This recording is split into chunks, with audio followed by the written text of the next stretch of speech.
महाराष्ट्र म्हणजे संस्कृती, परंपरा आणि लोककलेचं धगधगतं रूप. या भूमीतील प्रत्येक ताल, प्रत्येक शब्द, प्रत्येक नृत्य या लोकजीवनाचा भाग आहे.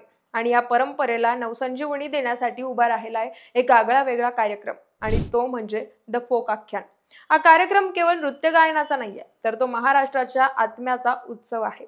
या मंचावर लावणीचा लयबद्ध थाट आहे, पोवाड्याचं शौर्य आहे, भारुडाचा विनोद आहे, कीर्तनाचं तत्वज्ञान आहे आणि तमाशाचं रंगलेलं आयुष्य. या कार्यक्रमाची संकल्पना उभी केली आहे हर्ष राऊत आणि विजय कापसे यांनी. त्यांचं स्वप्न होतं की हरवत चाललेल्या लोककलेला नव्या पिढीसमोर आधुनिक पद्धतीनं पण मूळ गंध जपत सादर करायचं. हर्ष राऊत यांनी कार्यक्रमाची कल्पना उभी केली, तर विजय कापसे यांनी संगीताची सूत्र हातात घेतली. कार्यक्रमातील गीतांना भावस्पर्शी शब्द दिले. ईश्वर अंधारे यांनी आणि त्यावर आपली कला ओतली. भूषण मेहर सारख्या कलाकारांनी द फोक आख्यान तयार होणं ही एक प्रवास कथा आहे, संकल्पना ठरली. मग सुरू झाला लोककलांचा अभ्यास. महाराष्ट्रातील प्रत्येक जिल्ह्यातून कलाकार शोधले गेले. कोल्हापुरातील लावणी नर्तकी, अहमदनगरचे पोवाडे गायक, नाशिकच्या भारुडकार, विदर्भातील कीर्तनकार या सगळ्यांना एकत्र आणण्यात आलं. हे सगळे कलाकार म्हणजे जिवंत परंपरा. त्यांनी आपल्या अनुभवातून या कार्यक्रमाला आत्मा दिला. वादकांनी ढोलकी, ताशा, झांज, वंशी, तुतारी अशा पारंपरिक वाद्यांच्या साथीनं महाराष्ट्राचा नाद पुन्हा जिवंत केला.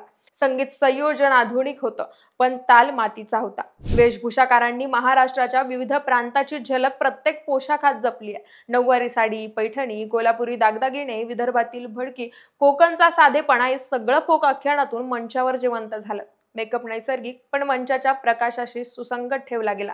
सेट डिझाईन म्हणजे एक छोटंसं महाराष्ट्राचं खेड. मातीची घरं, झाडं, मंदिरं, बैलगाडी, रंगीबेरंगी आकाशदीप या सर्वातून तयार झालं एक जिवंत दृश्य. लाईट डिझायनरांनी सावल्यांमधून भावना रंगवल्या.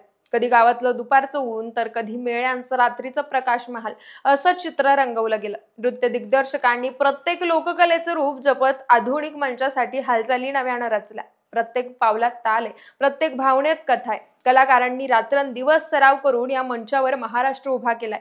पडद्यामागे sound engineer, light technician, costume assistant, makeup artist आणि प्रॉप मॅनेजर अशी एक संपूर्ण सेना काम करत होती. प्रत्येक सीनमध्ये टायमिंग, ताल आणि भावनांचा समन्वय साधणं हेच या कार्यक्रमाचं मुख्य ध्येय असतं. आणि जेव्हा अखेर मंचावर प्रकाश पडतो, ताशा गाजतो, नर्तकीचा पाय ठेका धरतो आणि प्रेक्षकांचा श्वास थांबतो, तेव्हा कळतं की हे केवळ कला नाहीये, ही महाराष्ट्राच्या आत्म्याची सजीव अभिव्यक्ती आहे. द फोक आख्यान हा कार्यक्रम मनोरंजन नाहीये, तो आंदोलन आहे, आपल्या हरवलेल्या कलांचं पुनरुज्जीवरण करणारा. तो सांगतो की महाराष्ट्र अजूनही जिवंत आहे, आपल्या लोककलेत, आपल्या सुरात, आपल्या कलाकारांत. कारण जेव्हा मंचावर महाराष्ट्र नाचतो, गातो आणि जगतो, तेव्हा प्रत्येक प्रेक्षकाच्या मनात एकच सूर उमटतो, ही माझी माती, ही माझी कला. तर हा संपूर्ण व्हिडिओ तुम्हाला नक्की कसा वाटला कमेंट करून कळवा आणि देदानकाला सबस्क्राईब करायला विसरू नका.